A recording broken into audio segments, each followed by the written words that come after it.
2019 Audi Q8 is sleek, luxurious, and appealing. Consumer Reports has no financial relationship with advertisers on this site.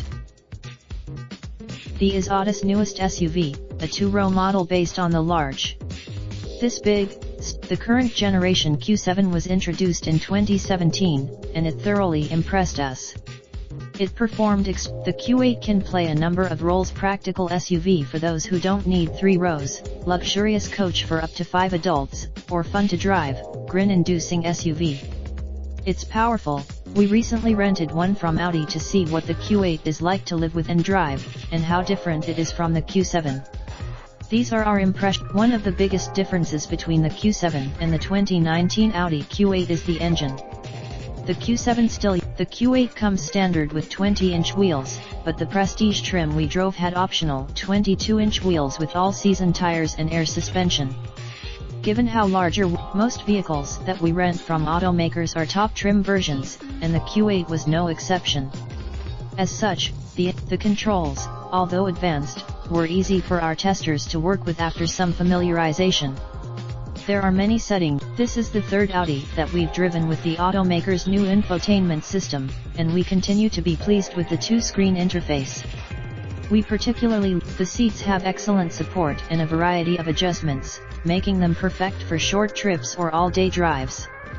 The square shape, we've noticed that newer Audi models have limited cabin storage, and the Q8 is no different. There's just the stock for the adaptive cruise control is on the lower left, where it felt hidden behind the steering wheel for some drivers. This makes it a challenge. We all find it odd that the rear hatch can be opened using a button on the key fob, but it can't be closed by pressing that same button. This seems behind. Finally, it's great that the standard safety equipment includes forward collision warning and city speed automatic emergency braking, but more safety features should be standard, given the SUV's $67,400 base price.